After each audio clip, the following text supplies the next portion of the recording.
Oi pessoal, tudo bem? Eu vou começar aqui enquanto a gente termina de se ajeitar para a gente otimizar aí mais o tempo.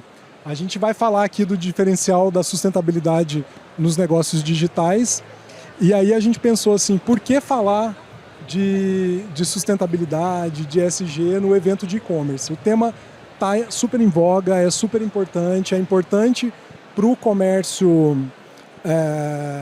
interno, né, para o comércio local e muito mais para o comércio internacional. Então a questão é, esse pode ser o grande diferencial para a gente conseguir acessar via e-commerce novos mercados e mais ainda mercados exigentes, né, quando a gente conseguir contar o diferencial que o produto tem com questões de sustentabilidade que vai muito além só da questão ambiental da sustentabilidade, mas de todos os aspectos, né, de ESG. Então a gente conseguiu aqui montar um timaço aqui nesse painel. A gente está aqui com a Ana Moraes Coelho, do GVSES da FGV. A Ana tem mestrado em Conservação da Biodiversidade e Desenvolvimento Sustentável pela Escola Superior de Conservação Ambiental e Sustentabilidade. É bacharel em Antropologia e licenciada em Ciências Sociais pela Universidade Estadual de Campinas. Trabalha no Centro de Estudos de Sustentabilidade da FGV, o FGV-SES, há mais de 12 anos e coordena o Programa de Sustentabilidade nas Cadeias de Valor, que reúne projetos voltados à promoção de relações justas, proteção aos direitos humanos e processos mais sustentáveis nas cadeias produtivas, especialmente em sistemas agroalimentares com foco em aprimoramento de políticas públicas e práticas empresariais, e é professora convidada da Escola Superior de Conservação Ambiental e Sustentabilidade desde 2003 e desde 2019 no Master e no Mestrado Profissional de Sustentabilidade da FGV. A gente está aqui também com a Suzana Tavares, do Sistema B, que é uma apaixonada por autoconhecimento, inovação social e sustentabilidade, apoia organizações na construção do impacto socioambiental positivo e de uma cultura organizacional regenerativa, rumo a uma economia mais equitativa e inclusiva. Ela é economista com MBA em gerenciamento de projetos e especialização em comércio exterior, com 36 anos de experiência entre o universo corporativo como empreendedora e terceiro setor, embaixadora do Capitalismo Consciente Brasil, especialista do Sistema B e consultora de ESG.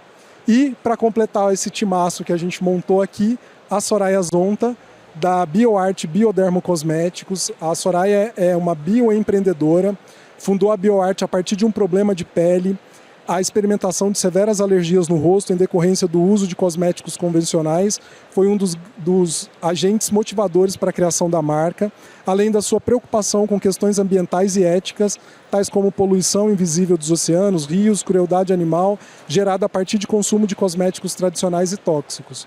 Desde 2010, a Soraya tem o compromisso com o desenvolvimento do bioskincare dermatológico BioArt, seguros com ativos naturais e veganos de alta performance, aliados à tecnologia verde e sustentável. É a primeira mulher e empresa de cosméticos do Brasil a adotar um modelo de negócio sustentável recomendado pelas Nações Unidas e a receber o prêmio Jovem Empreendedora de Beleza Sustentável da Vogue. É um modelo de consumo consciente que protege processos, pessoas e o meio ambiente em geral. Então esse é o nosso time aqui para a gente falar. A ideia é que a gente tenha um bate-papo aqui, se sobrar tempo vocês podem participar, mas no final a gente vai lá para o Espaço Café da Apex, ficar por lá se vocês quiserem trocar uma ideia. Então, para não gastar mais tempo, vamos lá. A primeira pergunta que eu vou fazer é para a Ana, da FGV. Ana, o que é ser uma empresa sustentável? É diferente quando falamos em pequenas empresas e em grandes empresas? E como é ser sustentável no mundo digital? Tem diferença nesse movimento quando se pensa o setor ao qual a empresa pertence? São muitas perguntas, mas vamos lá. Oi, boa tarde, pessoal. Vocês me escutam? Bem? Tá? Muito bem. Bom, primeiro agradecer a Apex pelo convite, por estar aqui compondo esse painel, né, com mulheres tão maravilhosas, Suzana, Soraya, minhas colegas.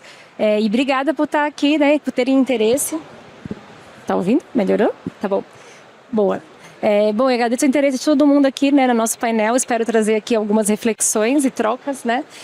Bom, sobre uma das várias perguntas, vamos lá, né, Léo? O termo sustentabilidade, né, quando surgiu muitos anos lá atrás, também chamado como responsabilidade social, ele era muito atrelado, né? Ele se limitava muito a práticas filantrópicas das empresas, né? Ou seja, ações voluntárias, como doações. E depois, com o passar dos anos, a sustentabilidade passou a ser incorporada de fato na estratégia e está diretamente relacionada nas operações da empresa, né? Das empresas. E isso aconteceu muito por conta de pressão da sociedade, né? Cada vez mais as pessoas perguntando: bom, tá bom, quais são os impactos que você gera, que seu empreendimento, com as suas atividades, e o que você faz, né? Em relação a isso, para mitigá-los, para evitá-los, né? Então, assim foi começando a ser incorporado. E aí a gente tem o termo ESG, né, que está hoje muito sendo falado, né, que é o acrônimo em inglês para ambiental, social e governança. Ele foi primeiramente, ele surgiu numa publicação, né, do Pacto Global da ONU, que olhava para a relevância desses 3 aspectos no mercado de capitais. Então, originalmente, ESG era uma lente que o investidor aplicava para avaliar o risco, né, dos negócios que ele gostaria de investir. Avaliando aí como é que a empresa está ciente desses riscos e consegue gerenciá-los, né? Obviamente, hoje o termo se incorporou à sustentabilidade, a gente usa como sinônimo também de sustentabilidade corporativa, enfim, responsabilidade social, muitos nomes, mas que estão olhando aí para essa gestão para a sustentabilidade. Então, veja, o investidor, ele é apenas mais um ator importante que a empresa tem que interagir, tem que levar em conta, dentre vários, né? Então, a gente tem aí os próprios colaboradores, a gente tem os clientes, os consumidores, as comunidades do entorno onde as empresas atuam, né? Órgãos reguladores, enfim. Então, quando a gente olha gestão para sustentabilidade, a gente está falando de um público muito mais amplo do que apenas um investidor, né? Isso é importante pactuar. Aí você fala: nossa, Ana, mas uma pequena empresa consegue dar conta de olhar para todos esses atores, né, e trabalhar com esses atores todos, né, de forma responsável? Então, eu acredito que sim. A gente tem, obviamente, uma pequena empresa, né, ela tem muito mais restrições orçamentárias, enfim, né, de recursos humanos e financeiros do que uma grande empresa, mas isso não é sinônimo de limitação, né, para ela fazer. Eu consigo pensar em várias empresas que estão operando, pequenas empresas em níveis muito elevados de maturidade em gestão para sustentabilidade, né? E a pequena empresa, ela tem também uma característica, 2, né, eu acho, dentre várias que eu gostaria de citar aqui, que eu acho que é muito interessante para incorporar a sustentabilidade nos seus negócios. A primeira delas é essa visão, né? Assim, a postura, né, da pessoa fundadora, né? Se essa pessoa fundadora ela está alinhada a valores de sustentabilidade, fica muito mais fácil de você permear esses valores né, ao longo da empresa e conseguir criar uma cultura organizacional atrelada a esses valores, né? Um outro ponto também é essa desburocratização, né, dos processos internos, dos fluxos de comunicação, que gera maior flexibilidade para a pequena empresa poder incorporar mudanças muito mais rápidas do que uma grande empresa. Então, você fala de mudar uma política numa grande empresa que opera em vários países, é um problemão. Uma pequena empresa pode mudar uma política interna no mês para o outro, né? Então, isso também é um aspecto muito positivo.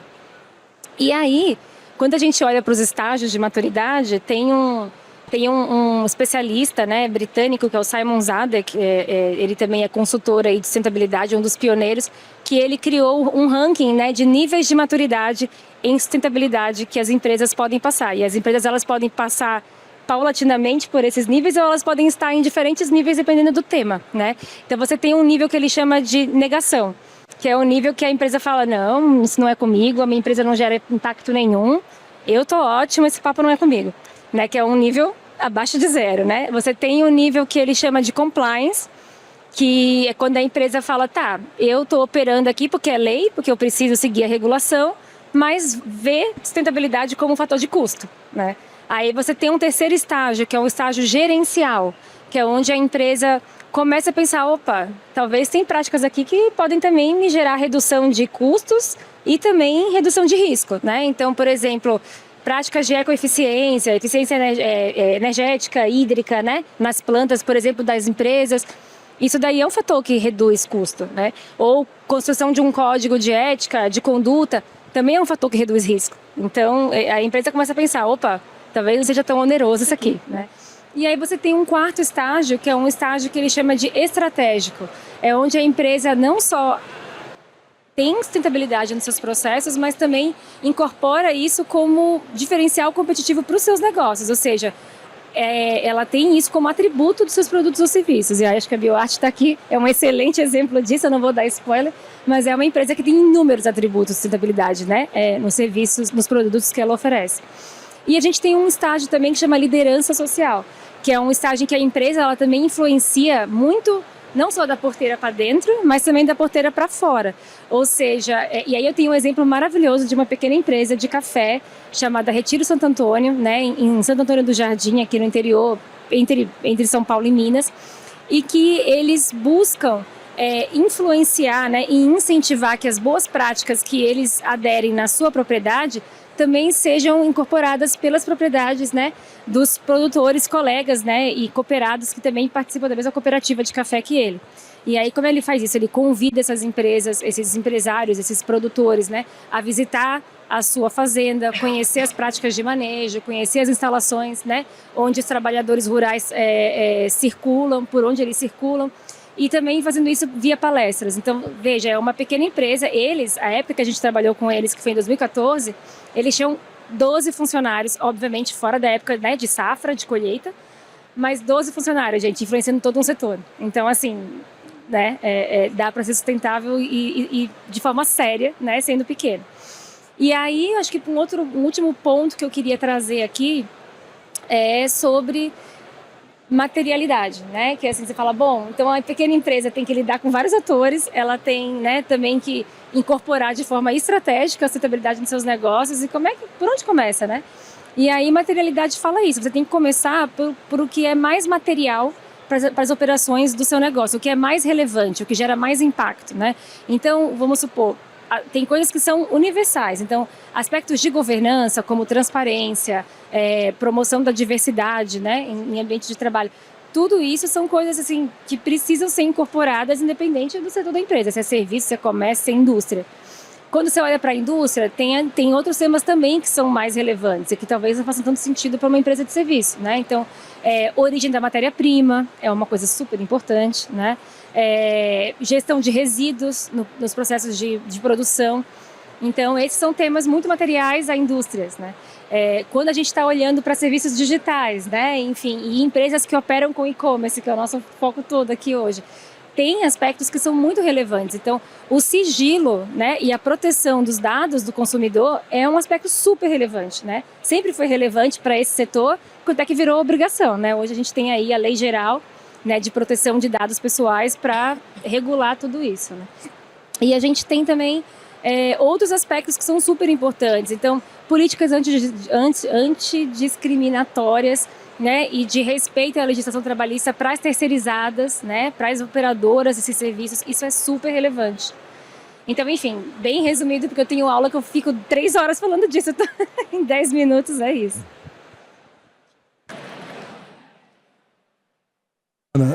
E só para dar um spoiler, a gente está trabalhando, a gente já fez 2 ciclos do projeto Conhecer Global da FGV e a gente está trabalhando aí para voltar a oferecer projetos, ações, para trabalhar esses atributos de sustentabilidade com vocês, com as empresas, mas a gente vai falar um pouquinho disso depois. Agora eu queria falar com a Suzana, do Sistema B. Suzana, como o Sistema B ajuda as empresas a serem mais sustentáveis? Bom dia, vocês me escutam?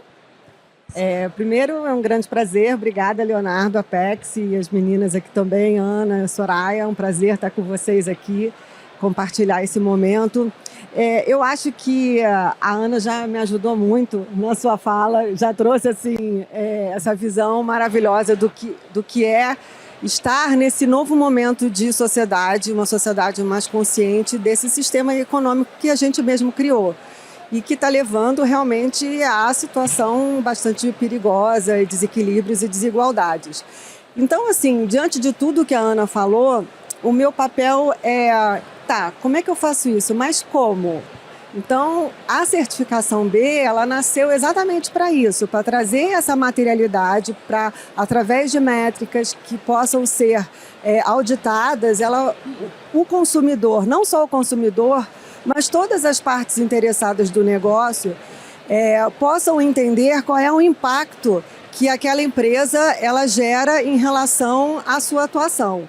Ela nasceu em 2006 justamente por conta de empresários que já tinham uma atuação bastante significativa dentro dessa seara da sustentabilidade, mas o mercado não enxergava isso porque justamente não era quantificado, não se tinha valor, né, para as questões sociais, toda a relação com os seus colaboradores, fornecedores, com os seus clientes e principalmente em relação ao meio ambiente, porque essa não é uma externalidade do negócio, não é um recurso pura e simplesmente que a gente usa porque nós somos natureza, nós somos integrados na natureza. Então, como é que a gente convive nesse mesmo ecossistema sem a gente se destruir? Então, a partir desse olhar, dessa perspectiva de trazer valor, como é que a gente pode trazer a força dos negócios para essa grande mudança, para essa grande virada, para essa possibilidade de trazer esse caminho que a gente tanto almeja de uma construção positiva. Então, os negócios, eles têm essa possibilidade. Isso não é mais pura e simplesmente um papel do governo, é um papel de todos nós. Negócios são feitos de pessoas também. Então, esses empresários entenderam que a partir de uma avaliação, ele é uma plataforma que é uma avaliação de diagnóstico. E exatamente como a Ana falou, né, que vai olhar para dentro da organização e para fora, quais são os impactos que a empresa está gerando. E não só uma oportunidade de se avaliar, mas também de melhorar. Mais de 250 mil empresas no mundo já usam essa avaliação para se entender, se posicionar dentro do seu mercado. E cada vez mais o mercado não só nacional, internacional, digital, pede isso. Na palestra, no painel anterior, estava falando exatamente isso. Quais são as etapas que a empresa precisa percorrer para se posicionar, para se colocar, para poder vender seu produto. E um dos requisitos é esse, sustentabilidade. Se você não sabe o que sua empresa faz, o que ela impacta, como é que ela está em termos de governança, em relação com colaboradores, de diversidade, você não tem nada para responder, né? Então, é essa oportunidade de diagnóstico. Então, a gente já tem a representação no mundo inteiro, né, nos 5 continentes, e aqui na América Latina a gente é conhecido como Sistema B.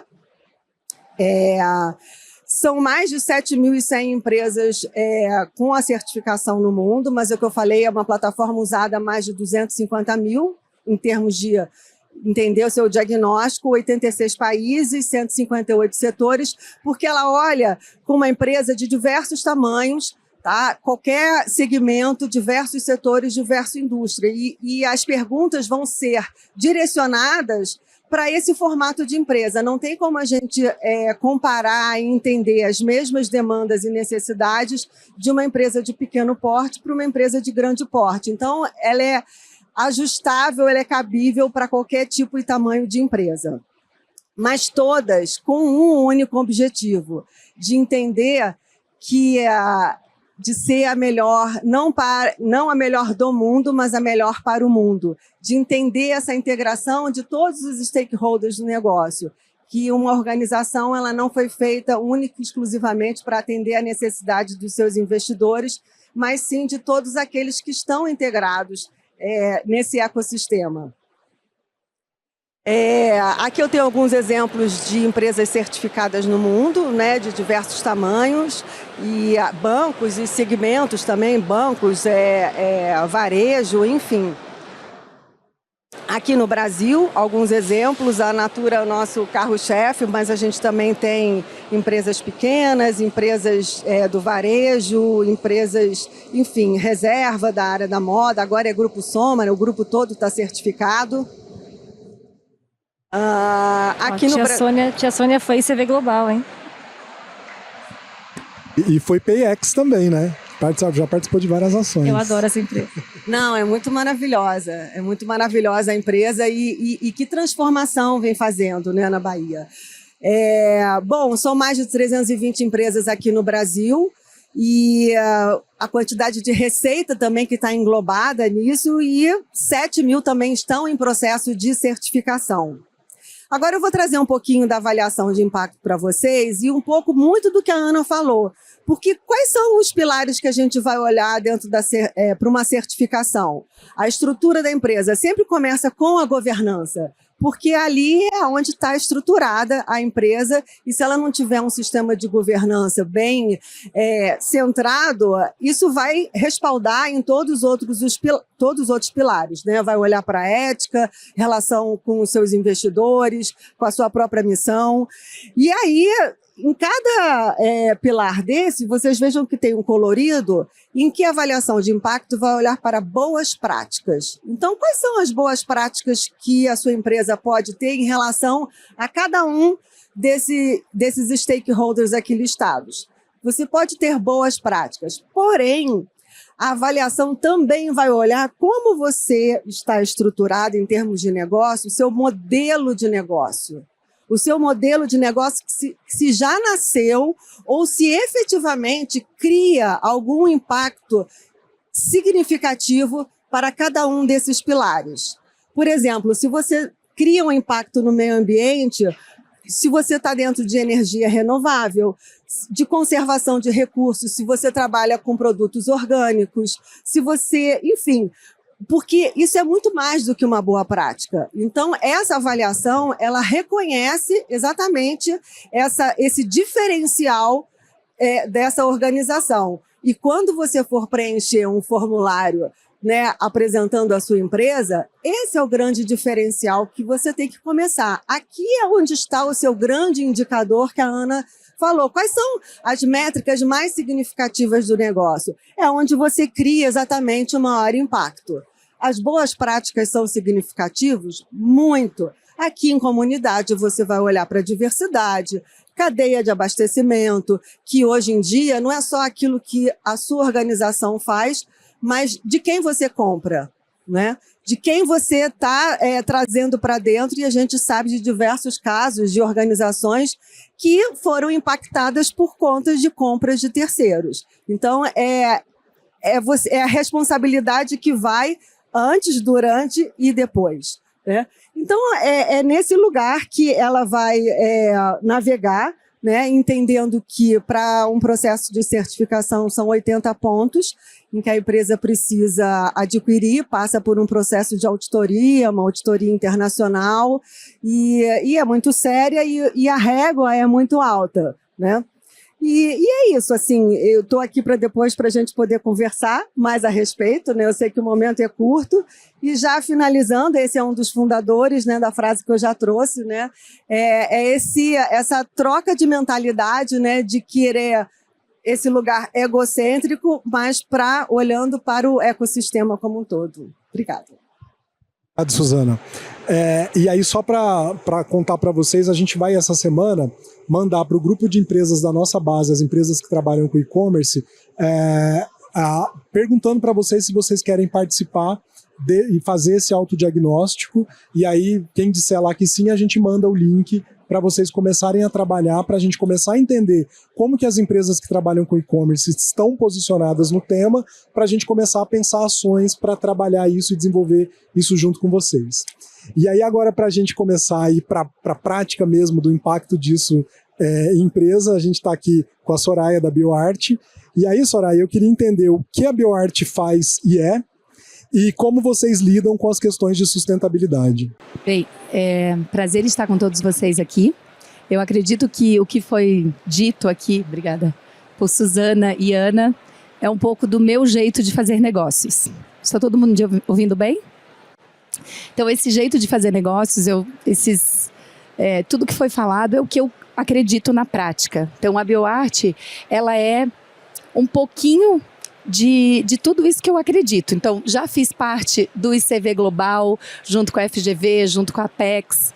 Descobrimos muito sobre tudo que a Ana falou aqui. Já também participei do Sistema B, no momento que eu fui premiada pela Vogue como jovem empreendedora de sustentabilidade. Eu tive que fazer todo o processo do Sistema B.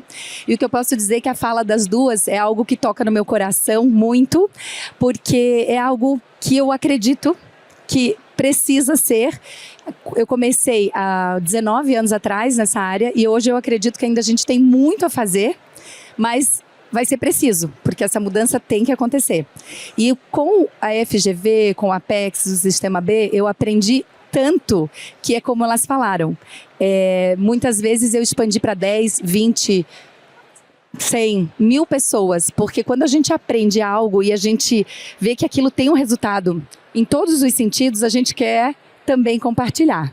Então, respondendo à pergunta, a BioArt, na verdade, é uma empresa que faz beleza, faz biodermocosméticos, mas que uma beleza que vai muito além, uma beleza que ela está em comunhão com a mãe natureza. Se não fosse assim, não teria sentido para mim. E eu acredito que isso faz parte de toda a cadeia até chegar no nosso consumidor final, que ele sente em casa, e eu recebo assim depoimentos lindíssimos, como eu estava falando hoje para a Ana, de que a pessoa falou: eu mudei meu estilo de vida, eu mudei minha família, eu tive uma mudança de consciência com a minha mãe, com o meu neném. Então é um prazer enorme fazer o que a gente faz quando a gente sabe que tem um impacto tão positivo na família de pessoas, na comunidade que a gente está. E enfim, eu poderia também, vou tentar resumir aqui, a gente não trabalha só com natural, como muitas pessoas falam, não funciona, é natureba. O nosso trabalho é fazer tecnologia verde. E essa tecnologia verde, ela também tem um impacto em toda a cadeia, porque ela também reduz todos esses impactos. A certificação EcoCert garante toda a rastreabilidade no processo. E a gente faz toda essa questão assim, de cuidar mesmo até o nosso consumidor, porque senão não valeria a pena, né? Somos uma empresa pequena, mas que a gente busca todos esses... para baixo, né? Todas essas questões, inclusive como a Ana citou, ESG, eu não vou entrar fundo nisso, né? Mas a gente pratica em todas as etapas dos processos o que a gente pode, né? Trazendo o ESG, que... a gente consegue ver lá no consumidor final essa sensação, essa energia. Muitas pessoas não acreditam nisso, mas eu gosto de falar que quando a gente trabalha com sustentabilidade, a gente trabalha com a energia do produto como um todo. E é por isso que a gente recebe depoimentos de pessoas que falam: eu curei a minha pele com vocês. Curei é uma palavra muito forte, mas é algo que a gente escuta diariamente. Então, a BioArt, ela completa 14 anos de muita busca por fazer esse tipo de trabalho. Aqui um pouquinho sobre... eu sou a fundadora da empresa, né? Então, tenho 19 anos de experiência também com o mercado internacional. Um pouco BioArt, um pouco que eu também exportei produtos de matéria-prima. Eu sempre tive a Apex como uma grande parceira em todos os processos e sempre voltado a pensar nessa sustentabilidade, nesses impactos que a gente poderia trazer para o mundo. Se alguém quiser saber um pouquinho mais, tem o meu Instagram, que é Soraya Zonta, como está meu nome ali, e quiser conversar um pouco mais, a gente também, estou sempre à disposição para apoiar outras marcas também. Dentro desse meu processo, eu procuro apoiar outras marcas. E aqui, um pouquinho dos problemas ambientais que não se vê. Essa é uma foto um pouco impactante, mas assim, já é uma realidade, né? Então, quais são os problemas ambientais? O lixo visível, o lixo invisível, a poluição que todas as indústrias geram. E isso... Só um pouquinho de... como eu sou super alérgica, eu fico tomando água por conta da... Obrigada. Isso ninguém conta pra gente, que todos esses impactos, principalmente a poluição invisível, ela é gerada pelas indústrias de cosmético. Então eu fico sempre pensando assim, por que financiar esse tipo de poluição? Porque a gente não pode se enganar, tudo que a gente usa vai pelo ralo das nossas casas. Isso numa proporção, eu, minha família, meu vizinho, mas aí imagina o impacto disso numa comunidade de uma indústria grande. Eu tenho essa preocupação, consigo fazer, porque sou pequena ainda, e sempre penso, como que eu conseguiria fazer isso expandindo? Porque não tem como pensar em beleza olhando para essa poluição. Desde 2015 eu comecei a pesquisar sobre a poluição invisível. Então eu moro em Florianópolis, por exemplo. Alguns anos atrás, a lagoa que a gente poderia mergulhar, hoje não pode mais. Por quê? Pela poluição invisível. é a toxicidade que ninguém vê e que ninguém te conta, mas que ela está lá. Os nossos filhos, os nossos, enfim, os avós que têm problema de pele, não pode nem mergulhar ali porque sai cheio de feridas. Então, assim, o que a gente está fazendo? Quem que a gente está financiando? Essa é a pergunta que eu faço sempre, não só para o lixo visível, né? Que é uma coisa já horrível que a gente vê. Então, eu vou pedir só, Suzana, se tu me ajuda aqui, só para eu passar. E aí, aqui a gente fala esses problemas declarados na mídia. Eu convido a vocês, quem tiver um tempinho, quiser fazer uma foto para assistir depois, Toxic Beauty, que está no Netflix. Então, explica muito o problema da adolescência. Meninas adolescentes querendo fazer maquiagens a níveis que elas têm problemas seríssimos. Como o Léo falou antes, eu criei a BioArt por conta de problema de pele. Eu até 20 e poucos anos eu tinha muitas feridas. E hoje, graças a Deus, eu não tenho mais, porque eu não compactuo mais com toxicidade, nem para o meu organismo e nem para o planeta. E esse documentário, ele fala um pouco disso. Então, eu convido vocês a assistirem.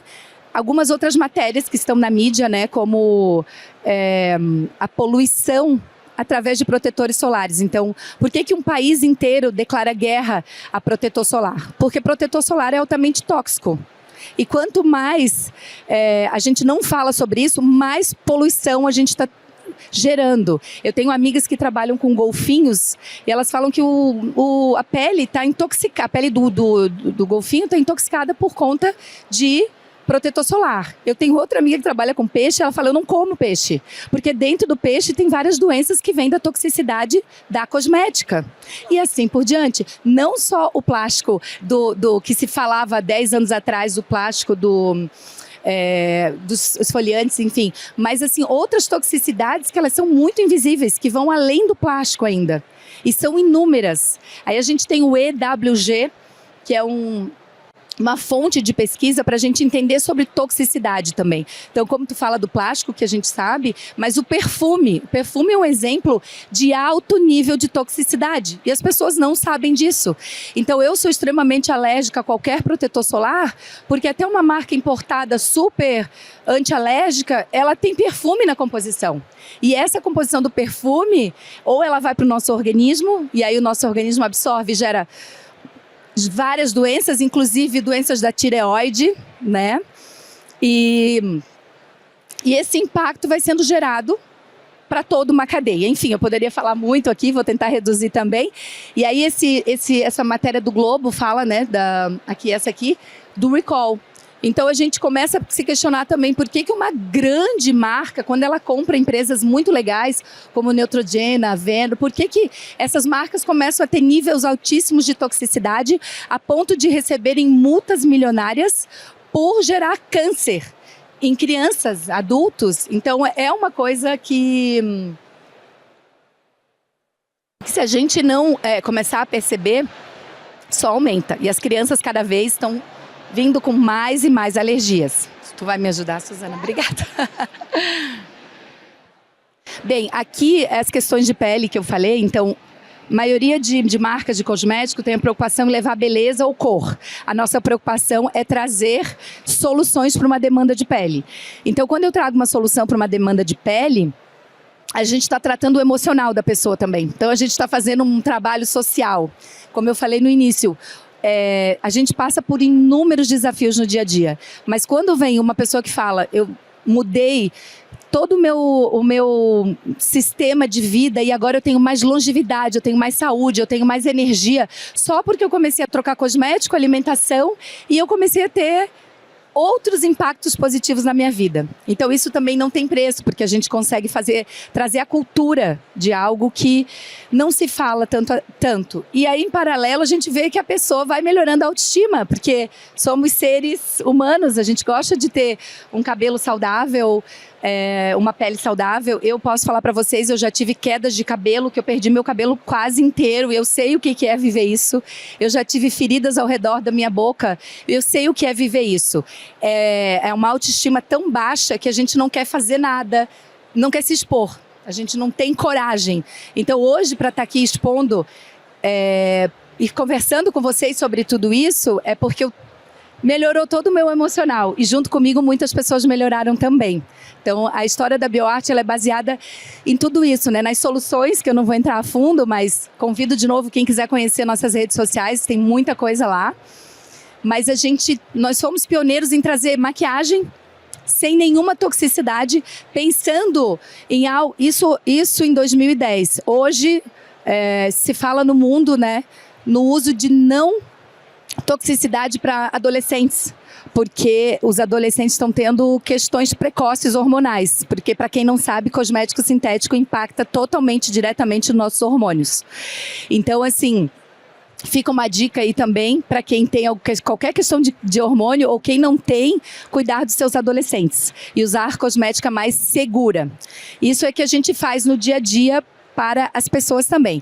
Outras soluções que a gente consegue trazer, Léo, tu vai me dizendo se eu tenho, faz assim 5, 4, 3, 2, 1, para ver se eu consigo. Tá! A gente traz refil, então a gente trabalha muito com a questão de vidro para a pessoa comprar refil e pagar menos e ela gastar menos em embalagem, porque a gente sabe que a problemática no Brasil de embalagem é uma questão séria. A gente não tem grandes e bons produtores. O que tem de bom é o plástico verde que a gente já usa para o nosso protetor. Enfim, a gente tenta trazer todas as soluções que a gente possa conseguir, que sejam viáveis, às vezes, ou não são viáveis, mas a gente dá um jeito de trazer também, como a certificação EcoCert, o Eu Reciclo, o I Am Green, que é um plástico que vem de uma embalagem inovadora feita a partir de cana-de-açúcar. Ele está nos nossos campeões de venda. Esse é um campeão de venda nosso, porque ele teve um estudo de 5 anos. E é interessante só eu falar, porque o dinheiro para lançar esse produto, para trazer o primeiro protetor com patente mundial e aumento de elasticidade, esse é um número que, assim, não existe em qualquer cosmético, aumento de elasticidade a esse nível. Isso é porque ele nutre tanto a pele, traz tantas soluções que acaba fazendo com que a pele ganhe mais elasticidade. Então a pessoa usa 1 mês ou 2 e fala, nossa, minha pele melhorou e muito. E por que a gente conseguiu trazer essa tecnologia? Também através da inovação disruptiva. Isso foi um prêmio que a gente ganhou do Senai, e o Senai nos apoiou, então a gente procura sempre vários órgãos. Isso só para fechar, porque tem gente que pode pensar assim, mas esse negócio é de família, ela teve dinheiro para colocar isso, de onde que vem o dinheiro? Não teve dinheiro, não vem de família, eu não sou farmacêutica, são as perguntas que eu escuto o tempo todo. Mas eu tenho uma paixão pelo que eu faço. Então, paixão se transforma em inovação e a inovação transforma em dinheiro.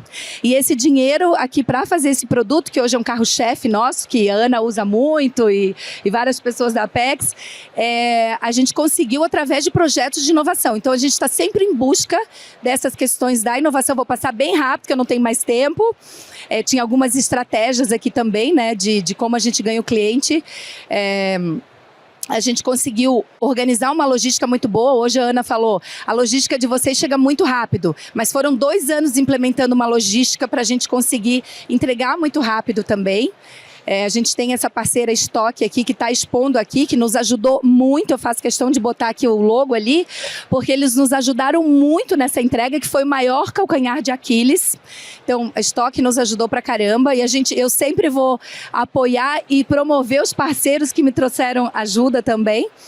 E para o final, tinha um monte de coisa para contar aqui para vocês, mas vamos parar por aqui, porque eu só queria dizer que as empresas que elas são sustentáveis, elas são inúmeras vezes mais inovadoras e inúmeras vezes mais saudáveis para o planeta, para as pessoas. Então, vamos começar a pensar, porque assim, todas essas empresas também, esses projetos de inovação social e ambiental, eles trazem uma força ainda maior de conectar com as pessoas. Hoje a gente não investe em marketing, mas o nosso seguidor, o nosso comprador, ele é tão apaixonado que ele nos divulga várias vezes. Por isso, por conta de a gente conseguir trazer ética, sustentabilidade e a criatividade no atendimento também. Obrigada, desculpa por ter passado o tempo. Imagina. Obrigado, Soraya. Infelizmente a gente tem pouco tempo, mas é muito legal a gente ver como que a coisa funciona aí na ponta, na prática para as empresas. A gente tem mais uma segunda rodada de perguntas agora para aproveitar o tempo, para a gente entrar um pouco mais agora na questão dos negócios digitais propriamente ditos. Então, Ana, eu queria saber de você, e a sustentabilidade é um requisito de entrada para os mercados mais exigentes? Oi. Obrigada, Léo. Eu queria só reagir a uma coisa que a Soraya falou, que também é uma outra característica, que a restrição orçamentária, né, de recursos que a pequena empresa ela vivencia, também acaba sendo um ponto que faz ela se abrir para ter parcerias, para buscar soluções conjuntas, para buscar, né, tentar dividir custos, né? Então, também é um aspecto positivo que você amplia a sua rede, né, de parceiros, né? Então isso é uma coisa muito legal também. Enfim, voltando aqui à sua pergunta, vocês estão me ouvindo? Porque acho que é o meu fone que está esquisito, tá? Tá bom? Uhum. Boa. Então, voltando, bom, a questão de exportação e sustentabilidade, né? Essa é uma super questão. Na verdade, como eu falei, né, na minha primeira fala, a sustentabilidade ela é sim, né, ela pode ser um fator de vantagem, de diferencial competitivo. No mercado nacional, né, claro, a gente tem ainda muito nichado, como a gente chama, né, existem segmentos aí que estão buscando por produtos, insumos e soluções, né, que são socioambientalmente corretas, especialmente eu acho que no segmento, né, de moda, de cosméticos, de alimentos, eu acho que isso é muito expressivo, mas ainda é nicho. Agora, quando você olha para o mercado internacional, muitas vezes esses padrões eles não são só apenas desejáveis, como exigidos de fato, né? E aí a gente tem um exemplo do bloco europeu que traz isso via várias regulações, né? São as famosas barreiras, né, técnicas comerciais, ou seja, o país, né, ou o conjunto de países estabelece, né, uma série de requisitos e quem quer exportar para esses lugares tem que respeitar, não tem outro, né, não tem outra forma. A gente tem, eu vou dar 2 exemplos aqui muito recentes de 2 barreiras técnicas que a União Europeia acabou de estabelecer, uma do ano passado e uma desse ano, e que está sacudindo as cadeias, né, impactadas por isso. Então, a primeira delas é a EUDR, né, que é o acrônimo em inglês para Regulação da União Europeia de Produtos Livres de Desmatamento. Né? O que ela fala? Ela está olhando, né, para a rastreabilidade da produção de certas commodities para ver se elas são produzidas em área de desmatamento ou não. Né? E aí eles focam, a norma foca em algumas commodities como soja, carne, madeira, borracha e derivados, óleo de palma, café e cacau. Então, assim, empresas que querem, né, operadores, comerciantes que querem colocar esses produtos ou derivado deles no mercado europeu, tem que passar tem que atender um procedimento alto de devida diligência para comprovar regularidade fundiária, ambiental e de respeito aos direitos humanos nesse processo de fabricação dessa commodity, né? E depois de embalagem, de processamento, de tudo. Então, assim, tá todo mundo dessas cadeias aqui olhando, falando como é que eu vou resolver isso, né? Como é que eu vou reportar, como é que eu vou repassar, se eu sou um comerciante, como é que eu vou exigir isso até chegar no meu produtor, a cadeia inteira. E uma outra norma que acabou de ser aprovada pelo Conselho Europeu também, que é agora em abril, chama... Nossa, essa é pior ainda. Essa daí é CSDDD, que é a Diretiva de Devida Diligência de Sustentabilidade Corporativa. Os nomes são horríveis, tá? A União Europeia tem que contratar um marketing para fazer um branding disso daí. Mas, enfim, as normas são essas aí. Elas são cabulosas, como de fato o nome já indica, né?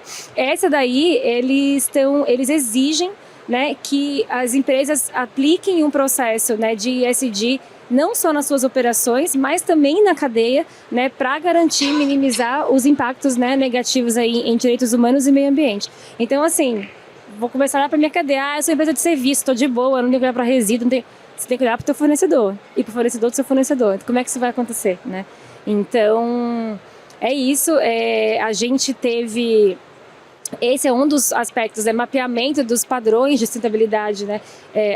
A empresa pode falar, bom, mas eu não quero exportar para a União Europeia, tudo bem, né? Tudo bem, não. Porque isso daí, a União Europeia é um trendsetter, né? Então, assim, ela é pioneira em ditar tendências, né, de padrões internacionais de sustentabilidade que depois vão virar globais. Então, o primeiro que vai adotar depois, que vai estar na retaguarda ali da União Europeia, vai ser o Reino Unido. Aí depois do Reino Unido vai ser Estados Unidos. Aí depois vai chegar na China e vai chegar no Emirados Árabes, entendeu? Então, assim, é um ponto de não retorno, gente. Assim, você tá olhando para isso, tem que olhar a sustentabilidade nas suas operações, né? Tem que exigir minimamente compliance com legislação, né, vigente para os seus fornecedores, porque a régua não vai voltar a baixar, ela só vai aumentar, né? E quem tiver naqueles estágios iniciais lá, né, de negação ou só de compliance, vai sofrer. E quando você ficar na resistência, vai sofrer e vai perder mercado, né? E esse negócio de mapear, né, as tendências, mapear os padrões, era uma das funções que a gente desempenhava no ICV Global, né? O Léo falou aqui, o ICV Global foi um projeto muito lindo, né, que a gente tocou, a Apex coordenou e financiou. A FGV, o GVSES, nosso centro, ele executou, né? Eu fui gestora dos 2 ciclos que a gente fez. Ele aconteceu entre 2014 e entre 2017. A gente trabalhava, o que a gente fazia? A gente apoiava pequenas empresas a se prepararem para exportar, né? Para atuar ou para expandir a sua atuação em mercados internacionais. Então a gente começava fazendo uma seleção de micro e pequenas empresas atuantes em diversos segmentos, né?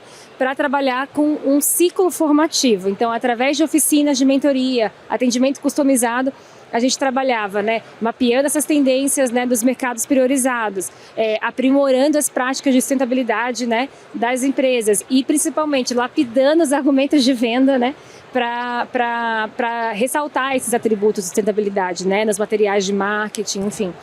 Então, ao final desse processo, a gente pegava as empresas e aproximava, criava momentos de aproximação comercial com os mercados priorizados, né? A gente fez, o primeiro ciclo foi um ciclo piloto com 10 empresas, aquela Fazenda Retiro Santo Antônio que eu comentei era uma das empresas do ciclo 1.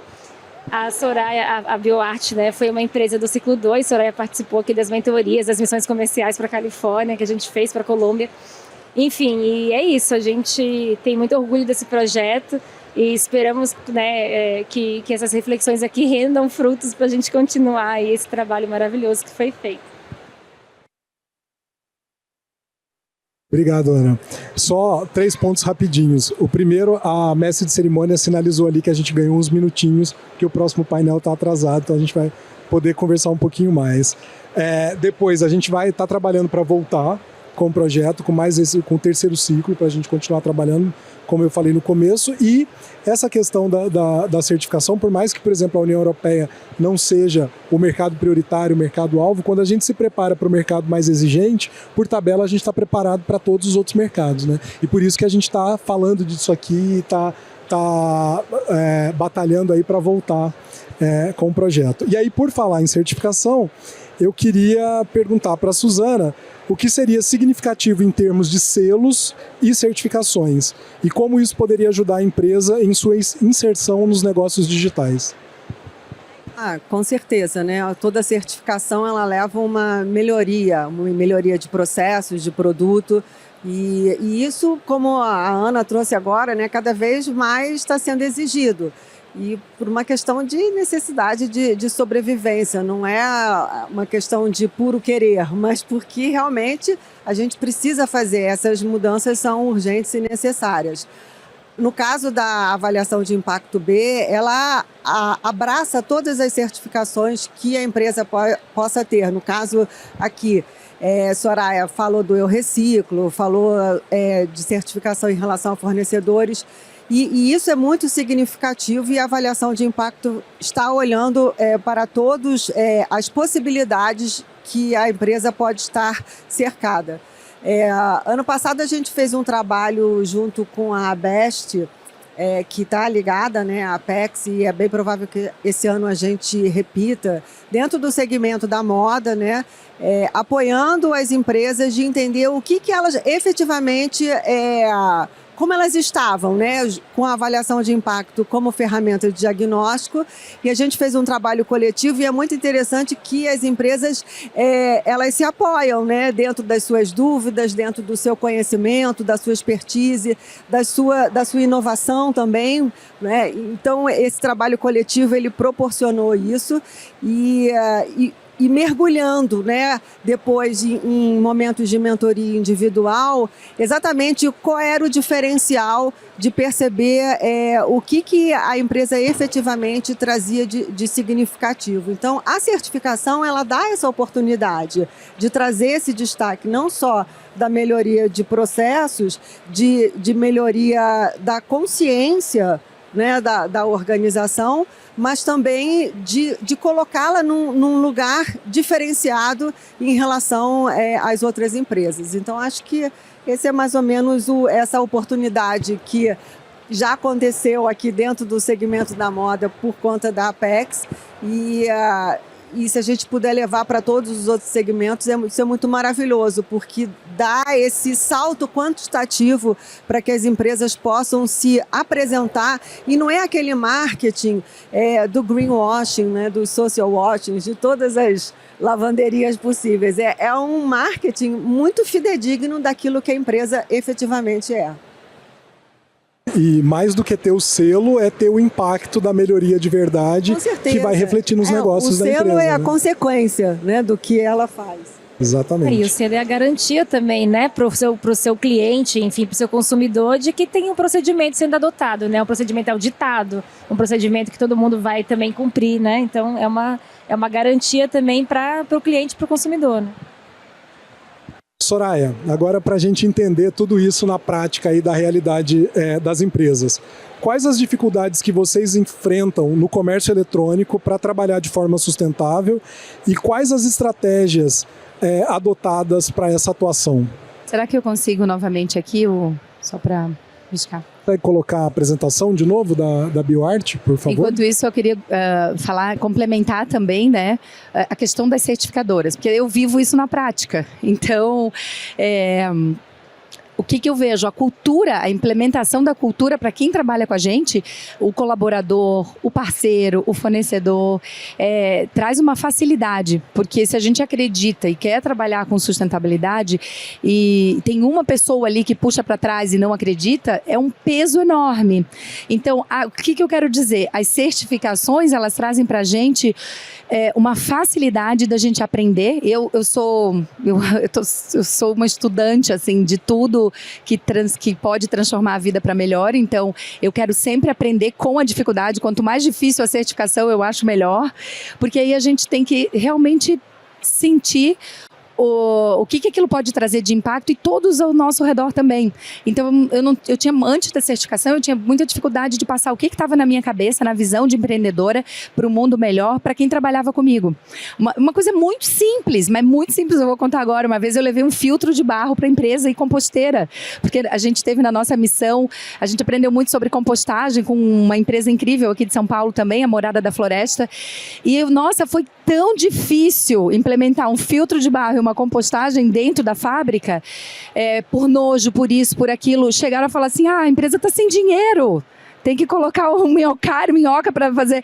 E não porque a visão já estava lá na frente disso tudo, a gente já estava estudando. E aí eu estou falando uma coisa muito básica, para vocês entenderem que existe o básico e existem coisas muito mais intensas, até a gente conseguir implementar essa visão mais ética, mais sustentável, orientada para isso, né?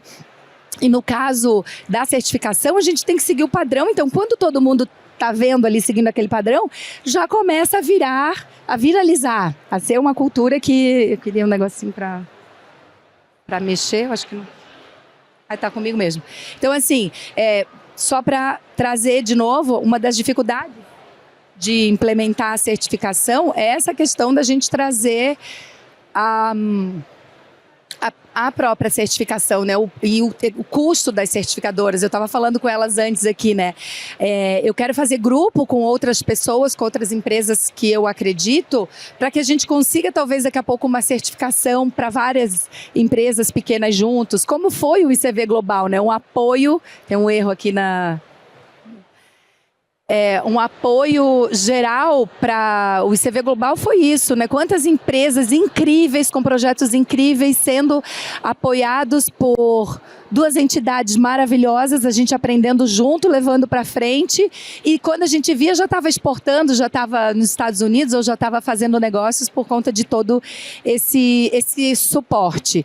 Então, assim, dificuldades, o Léo perguntou aqui, são inúmeras, desde a gente começar a criar uma estratégia de contato. Então a gente tem que entender o que a gente quer. Depois da pandemia eu entendi que o meu negócio era digital. Por quê? Porque eu trabalhei a vida inteira, 14 anos no B2B. E o B2B eu não conseguia controlar de forma positiva, não é um controle negativo, controlar qual era a sensação e a entrega do meu cliente. Quando a gente foi para o B2C, que é o online, a gente consegue conhecer o cliente. Ela fala pra gente, eu não acredito que tu tá lembrando de mim. Eu falo, eu lembro de todos, quase todos. Ou eu busco lá o histórico, porque eu quero saber o que está acontecendo com essa pele, eu quero saber o que está acontecendo com a tua família. Então essa é uma estratégia que a gente adotou de muita conexão. E aí a gente, no Vale do Silício, agora se fala muito isso, que é love brand. O que é uma love brand? É levar a nossa paixão de empreendedora, no meu caso, para a pessoa que está consumindo. Então, a BioArt hoje ela é uma love brand, é uma marca que ela tem amor e está não só no banheiro, na cozinha do consumidor, mas no coração. Então, essa foi uma... Assim, se eu pudesse dar um conselho hoje, eu diria que esse é o maior conselho. O que você quer levar? Conecta com esse consumidor e faça com que ele entenda o valor da sua marca. Não é sobre preço, é sobre valor. Porque quando a gente fala de orientação para ética, qualidade e sustentabilidade, a gente tem que entregar uma comunicação criativa que mostra o valor. E aí, assim, para seguir isso, assim, é realmente manter esse amor, essa postura de manter tudo isso. Beleza, obrigado. Eu vou quebrar o nosso roteiro, sair do combinado, a gente tem 5 minutinhos que a gente usar para as considerações finais, mas eu vou passar, tem 2 pessoas querendo fazer pergunta, e aí eu vou trocar as considerações finais pela participação aqui de quem ficou aqui prestigiando a gente, né? Oi, pessoal. Primeiro eu queria parabenizar imensamente tudo que vocês falaram. Eu acredito demais. É um grande desafio. Eu sou a Carolina, minha marca é Mumu por um Mundo Melhor. É uma marca de artigos de vestuário infantil. A gente trabalha muito com o design lúdico, celebrando a natureza. Recebemos a certificação da ONU, somos protagonistas do aquecimento global. A gente trabalha muito com todo o engajamento do começo da cadeia produtiva ao final. E realmente é um grande desafio. A gente chega a visitar o produtor do algodão, a gente chega a visitar o nosso fornecedor, ter controle da cadeia produtiva inteira, assim, é uma coisa absurda, monstruosa de desafiadora para uma empresa pequena. E, particularmente, eu vivo um desafio falando de vestuário, que em relação aos fornecedores, quando a gente traz essa preocupação, né, com a sustentabilidade, são pouquíssimos fornecedores que a gente consegue realmente rastrear com as certificações, que é o que nos dá uma certa garantia para poder vender no mercado internacional, mas muitas vezes aquele fornecedor investe também, acredita. É o caso de um fornecedor muito maravilhoso que nós tínhamos, que ele trabalhava com tecido, com embalagens plásticas domésticas recicladas, escova de dente, pasta de dente, né? Entre um outro fornecedor nosso que ele desenvolvia para a gente um tecido de biomassa de milho, porém um projeto incrível, maravilhoso, mas na metade do caminho, quando o processo já está em desenvolvimento, ele deixa de operar. Por quê? Não se torna viável. Então eu percebo um certo distanciamento, muitas vezes, do que a gente fala de discurso para a sustentabilidade. Ok, aqui todo mundo acha lindo, bacana, né, maravilhoso, muitas vezes até acredita ser um diferencial competitivo, mas na ponta, no efetivo do consumidor, nem sempre isso acontece. E aí toda uma cadeia, né, do pequeno produtor, da indústria, quem vai trabalhar, quem vai desenvolver o produto, a gente acaba ficando realmente na mão. A gente investe, acredita, vai lá, tempo, energia, e a cadeia se rompe, né? Então eu queria saber de vocês, né, se talvez é mais pela Soraya, se já passou por isso, né, de matéria-prima, de fornecimento, que ele começa com abastecimento, mas ele termina no meio do caminho, e aí todo o teu desenvolvimento de produto ele se interrompe também, né? Então estou dividindo minhas dores, mas tentando entender como é que a gente contorna isso. Tá joia? Obrigada. Fez quase outro painel aqui. Outro painel. Consideração incrível. E assim, obrigada, né, por compartilhar. A gente já quer conhecer tua marca também. E assim, por isso que eu fechei essa fala falando a paixão, que ela conecta com a inovação e a inovação vai trazer o dinheiro. Porque se a gente não tem a paixão por isso, a gente não consegue multiplicar. Então, eu acho que a base de tudo é a gente conseguir essas pessoas que vão tendo essa consciência. A gente conversou muito sobre isso hoje, né, com certificações. O consumidor, ele não entende esse valor que a gente paga, esse valor agregado. E quando tu me pergunta se eu já passei por isso, eu passo todos os meses, não vou falar mais todos os dias, mas teve uma época que era quase todos os dias. Às vezes a gente lançar um produto incrível incrível e depois não ter o fornecimento dele por inúmeras questões. Já aconteceu também de eu importar a embalagem, que eu fiquei anos assim tendo o sonho e a embalagem nunca chegar. E ser assim, o investimento da minha vida e nunca chegar, porque enfim. Então são muitas coisas que a gente passa de desafiador. Eu ainda conversei com a Ana hoje, assim, mas não tem outro caminho se não for a gente levar a consciência para esse consumidor final e ele vai falando, sabia disso? Nossa, isso aqui vale a pena, eu troquei esse por esse, porque além disso tem aquilo outro. E uma dica final que aconteceu comigo, primeiro eu mostrei a qualidade do meu produto, ele é bom, então ele vai durar, ele vai... tenho aqui a Ana como consumidora, aqui no... se tiver alguém aqui também que conheça, depois me conte. Sou fã. Quem? Vamos só passar para a última, o pessoal já está puxando a orelha, a gente tem 1 minuto, mas eu falei que eram 2 perguntas. Eu só queria responder a dela também, bem rapidinho. Tá bom. É que assim, de repente eu faço a minha pergunta e pode ser que vocês consigam responder, né, ao mesmo tempo as duas, enfim. Eu tenho uma marca de semi-joias também que tem os pingentes feitos de borra de café, né? E eu também estou passando por todos esses problemas que eu ouço a Soraya falar, né? Não é uma coisa fácil. Fico feliz que tem pessoas como vocês ajudando, enfim. Gostaria de falar muito mais coisas para vocês, elogiar mais, mas a gente realmente está com um tempo bem curto, né? Meu nome é Cristina e assim, mas meu principal problema, além de todos os problemas, né? Falta de grana, falta das pessoas entenderem uma joia de café, enfim, é a questão do certificado. Eu tentei fazer o certificado B, só que a gente não é uma empresa micro, a gente é uma empresa nano, a gente é muito pequeno. Então, assim, tem muitas perguntas ali que estão relacionadas com treinamento de pessoal, perguntas que a gente não tem realmente como responder, né? Então, como é que uma empresa muito pequena poderia conseguir um certificado do tamanho que é um certificado B? Parabéns para vocês por todo o trabalho que vocês têm desenvolvido. Eu tô com meu emprego em risco ali já, hein? Então, rapidinho. Posso só falar bem rapidinho sobre isso? Assim, o que eu acho que, além do que a Soraya falou, tem uma questão muito importante, que é a conexão da academia com as dificuldades práticas, né, de empreendedores, assim, porque a gente vê, eu vejo com muito potencial os parques tecnológicos, né, os programas da FINEP de inovação, para se conectarem com dores de pequenos empreendedores. Porque, assim, as grandes têm os seus setores de P&D, sabe? Assim, beleza, tá tudo verticalizado e incorporado na própria empresa. Mas, assim, é super importante a gente fazer essa mobilização de, chegar na universidade perto de onde você está, fazer uma conversa, porque quem sabe o departamento de engenharia, quem está desenvolvendo, consegue, né, pleitear projetos, né, do PIP, enfim, mas projetos de pesquisa para fazer testes, né, da viabilidade do produto, assim, porque esse é o papel da academia, assim, é resolver dores da sociedade, né? A gente fica só pirando na teoria, mas, assim, a gente tem que... Então, assim, a conexão de pesquisa aplicada a serviço de empreendedores, da sociedade, é o que a gente precisa mais também. Esse é só um ponto que eu queria falar. E aí, não vai perder teu emprego. E aí eu fiz isso, eu busco todas essas entidades, Senai, a Federal de Santa Catarina, fiz projetos, porque sozinhas a gente nunca vai conseguir. Então a gente tem que buscar esses braços. Teria muito mais para te falar, mas já não tem tempo. Então... Vamos fazer o seguinte... Eu queria responder. Eu acho que a gente está muito em sintonia, porque a resposta que eu ia dar para você também era exatamente essa, né? Que nesse olhar de uma gestão por stakeholder, não mais uma gestão por shareholder, né? Só para o acionista, a gente trabalha em rede. E a gente tem que usar a potência da rede exatamente para a gente se diferenciar. Um MEI pode ser empresa B. Empresa B, ela pode ser... diante das... não estou mais com...